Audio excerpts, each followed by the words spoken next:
मोहम्मद रफ़ी 24 दिसंबर 1924 31 जुलाई 1980 Hindi cinema के सबसे महान पार्श्व गायकों में से एक थे, जिन्हें उनकी मधुर आवाज़, बहुमुखी प्रतिभा और भावनात्मक गायन के लिए जाना जाता है। उन्हें शहंशाह-ए-तरन्नुम के नाम से भी जाना जाता है। उन्होंने 1940 से 1980 तक अपने करियर में लगभग 26,000 गाने गाए, जिसमें हिंदी के अलावा पंजाबी, उर्दू, बंगाली, मराठी, तेलुगु, गुजराती, असमिया, कोंकणी, भोजपुरी, ओड़िया, सिंधी, कन्नड़, मगही, मैथिली, अंग्रेजी, फारसी, अरबी, सिंगली, क्रेओल और डच जैसी भाषाओं में गीत शामिल हैं।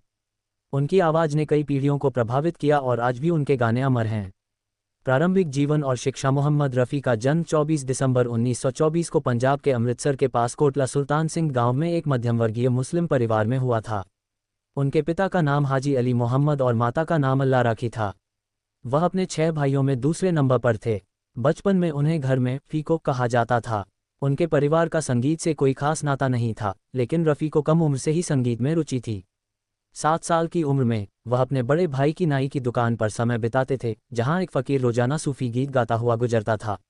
रफ़ी उसकी नकल करते और उसकी आवाज़ से प्रभावित होकर गाने गुनगुनाते। उनकी इस प्रतिभा को देखकर फ़कीर ने उन्हें आशीर्वाद दिया कि वह एक दिन बड़ा गायक बनेगा। जब रफ़ी 7 साल के थे, उनका परिवार रोजगार के लिए लाहौर चला गया। वहां उन्होंने किराना घराने के उस्ताद अब्दुल वाहिद खान, पंडित जीवन लाल मट्टू और फिरोज निजामी से संगीत की शिक्षा ली। 13 साल की उम्र में रफ़ी ने लाहौर में के.एल. सहगल के एक संगीत कार्यक्रम में अपनी पहली स्टेज परफॉर्मेंस दी, जहां संगीतकार श्याम सुंदर ने उनकी प्रतिभा को देखा और प्रभावित हुए। करियर की शुरुआत 1940 के दशक में रफ़ी मुंबई आए और 1944 में उन्होंने अपनी पहली रिकॉर्डिंग पंजाबी फिल्म गुल बलोच के लिए श्याम सुंदर के संगीत निर्देशन में की। 1945 में संगीतकार नौशाद ने उन्हें हिंदी फिल्म पहले आप में गीत हिंदुस्तान के हम हैं गाने का मौका दिया, जिससे उनके करियर की शुरुआत हुई। 1946 में फिल्म अनमोल घड़ी के गीत तेरा खिलौना टूटा ने उन्हें पहचान दिलाई। नौशाद ने फिल्म बैजू बावरा 1952 में रफ़ी को गाने का मौका दिया, जिसमें ए दुनिया के रखवाले गीत के लिए उन्होंने 15 दिन तक रियाज किया।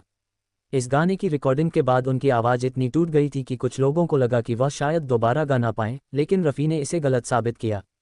सुनहरा दौर 1950 और 1960 का दशक रफ़ी के करियर का स्वर्णिम दौर था। उन्होंने शंकर जयकिशन, नौशाद, सचिन देव बर्मन, ओ.पी. नैयर और लक्ष्मीकांत प्यारेलाल जैसे दिग्गज संगीतकारों के साथ काम किया। उनकी आवाज़ की खासियत थी कि वह हर अभिनेता के व्यक्तित्व और अभिनय शैली के साथ अपनी आवाज़ को ढाल लेते थे, जैसे गुरुदत्त, शम्मी कपूर, राजेंद्र कुमार, देव आनंद और जॉनी वॉकर।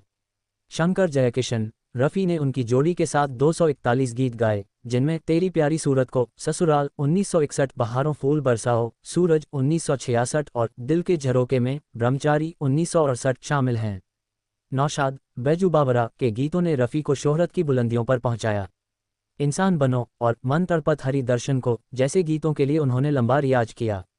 ओ.पी. नैयर, ये है बॉम्बे मेरी जान, CID 1956 और तारीफ करूं क्या उसकी, कश्मीर की कली 1964 जैसे गीतों ने रफ़ी की लोकप्रियता को और बढ़ाया। लक्ष्मीकांत प्यारेलाल, पारसमणि 1963 और दोस्ती 1964 के गीत चाहूंगा मैं तुझे सांझ सवेरे ने उन्हें तीसरा फिल्मफेयर पुरस्कार दिलाया। रफ़ी ने 1960 में 14वीं का चांद के शीर्षक गीत के लिए पहला फिल्मफेयर पुरस्कार जीता। इसके बाद ससुराल 1961, दोस्ती 1965, सूरज 1966, ब्रह्मचारी 1968 और हम किसी से कम नहीं 1977 के लिए कुल 6 फिल्मफेयर पुरस्कार जीते। 1965 में भारत सरकार ने उन्हें पद्मश्री से सम्मानित किया। 2001 में उन्हें सर्वश्रेष्ठ गायक ऑफ द मिलेनियम का खिताब दिया गया और 2013 में CNN IBN पोल में हिंदी सिनेमा की सर्वश्रेष्ठ आवाज़ चुना गया। व्यक्तिगत जीवन। मोहम्मद रफ़ी एक शर्मीले, सादगी पसंद और धार्मिक व्यक्ति थे। वह एक समर्पित मुस्लिम थे और नियमित रूप से नमाज पढ़ते थे। मुहर्रम के दौरान वह 10 दिन तक गाना नहीं गाते थे और रमजान में दोपहर से पहले रिकॉर्डिंग पूरा कर लेते थे। उन्होंने 2 शादियां की। पहली शादी बशीर बेगम से हुई, जिससे एक बेटा हुआ, लेकिन यह शादी ज़्यादा समय तक नहीं चली। दूसरी शादी बिल्किस बेगम से हुई, जिनसे उनके 7 बच्चे हुए, 4 बेटे सईद, खालिद, हामिद, शाहिद और 3 बेटियां परवीन, नसरीन, यास्मीन। उनके 3 बेटों सईद, खालिद, हामिद का निधन हो चुका है। रफ़ी शराब, सिगरेट और पार्टियों से दूर रहते थे। वह हमेशा दूसरों की मदद के लिए तैयार रहते थे और कभी पैसे की चर्चा नहीं करते थे। उनके बेटे शाहिद रफ़ी ने कहा कि वह बहुत विनम्र और डाउन टू अर्थ थे और उनकी शख्सियत का असर उनके निधन के बाद ही पूरी तरह समझ आया। निधन 31 जुलाई 1980 को दिल का दौरा पड़ने से मोहम्मद रफ़ी का निधन हो गया। उनके अंतिम संस्कार में जुहू मुस्लिम कब्रिस्तान में करीब 10,000 लोग शामिल हुए। उनका आखिरी गीत शाम फिर क्यों उदास है दोस्त फिल्म आसपास के लिए था, जो उनके निधन से 2 दिन पहले रिकॉर्ड किया गया। विरासत मोहम्मद रफ़ी की आवाज़ ने न केवल हिंदी सिनेमा को समृद्ध किया, बल्कि सोनू निगम, उदित नारायण और मोहम्मद अजीज़ जैसे गायकों को प्रेरित किया। उनके गाने जैसे तुम मुझे यूं भुला ना पाओगे, क्या हुआ तेरा वादा और 14वीं का चांद आज भी उतने ही लोकप्रिय हैं। 24 दिसंबर 2017 को उनके 93वें जन्मदिन पर गूगल ने उनके सम्मान में डूडल बनाया। श्रीलंका में 1980 में उनके एक शो में 12 लाख लोग शामिल हुए, जो उस समय का विश्व रिकॉर्ड था। रफ़ी की गायकी में हर भाव को व्यक्त करने की अद्भुत क्षमता थी, चाहे वह रोमांस हो, दर्द हो, भक्ति हो या देशभक्ति। उनकी आवाज़ आज भी लाखों दिलों में जिंदा है और वह हिंदी सिनेमा के इतिहास में हमेशा अमर रहेंगे। नोट: यदि आपको रफ़ी के किसी विशेष गीत, फिल्म या पहलू के बारे में और जानकारी चाहिए तो कृपया बताएं। मैं आपके लिए और विस्तार से जानकारी दे सकता हूं।